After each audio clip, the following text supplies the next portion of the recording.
You know this adorable little bunny mechanism that Yayo has in our favorite game, Genshin Impact? Well, today we're making it for my sister's birthday. This was back in April, but hey, better a late video than never. I don't need even more hours of footage that may never see the light of day. Here's my final prototype for the Yuegui. You can find the first 2 attempts in my shorts or on my Instagram or TikTok. They're just silly little guys, so I won't be showing them off here.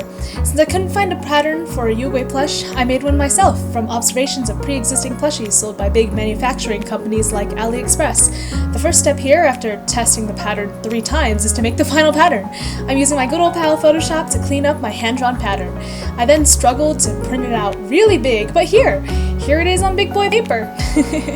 I precariously assembled the papers and then just as precariously cut out all the pattern pieces. I then realized I forgot to copy and paste the inner ear part, so I just traced it over and cut it out to have that pattern piece. But before more cutting can occur, I have to trace the pattern onto fabric I'll be using. I bought this soft, I think it's fleece for this project, so that Yuegui is nice and huggable.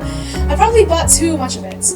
You probably only need like 1 yard of yellow fabric if you're gonna make a cuddle-sized Yuegui, not 2. In my defense though, I am not an expert, just a loving older sister. Oh, and I put an inch of seam allowance. That's the width of the ruler I used. And fun fact, I listen to worship music while I work on things. Here's a little bit of me worshiping. Never ever have to be afraid. One thing remains.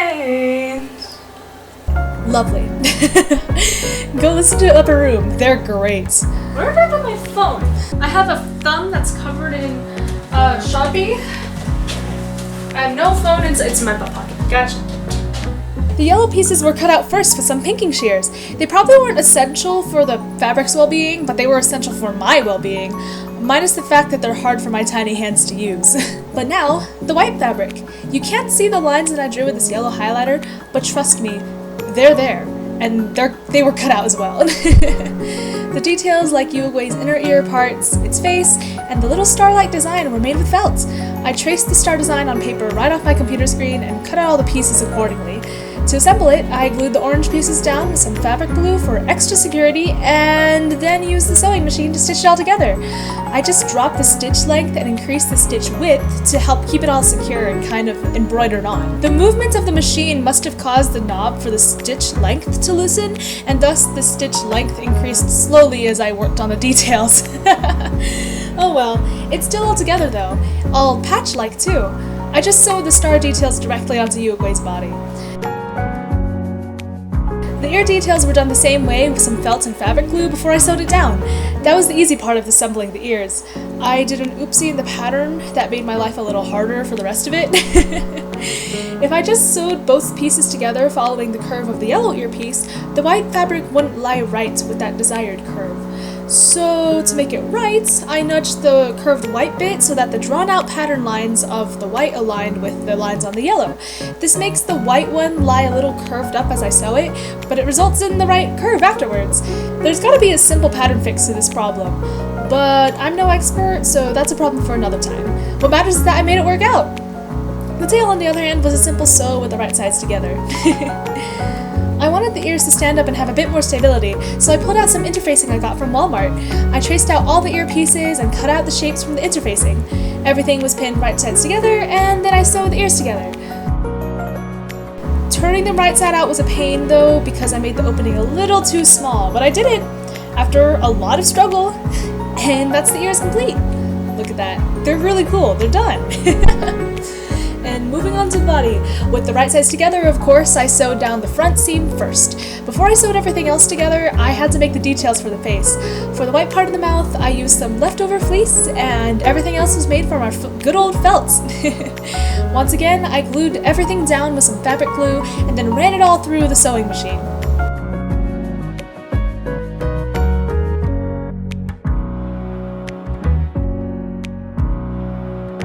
After sewing the face came the bottom of little Yuegui. Here's the pinning the fabric together process, and then slowly sewing everything together through the sewing machine. In hindsight, some darts near the legs would have been nice to better define them, but oh well. I simply sewed the darts on the top of the head, and sewed in the tail too as I closed up Yuegui's back. The darts on the back of the head were sewn up, and I popped in the ears and aligned this last bit of fabric with the front of the head. And then we sew through all 6-ish layers of fabric. Here's the fun part of turning him inside out. Look at past me being very pleased with their handiwork. And of course, I stuffed it full of polyester and ladder stitched it closed by hand. Ready for the final Yuegui?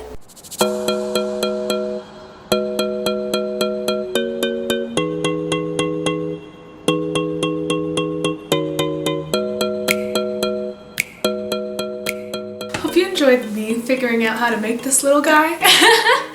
I think he came out perfectly. I think Yuegui is perfect. We got all the fun little decals, got a cute little tail.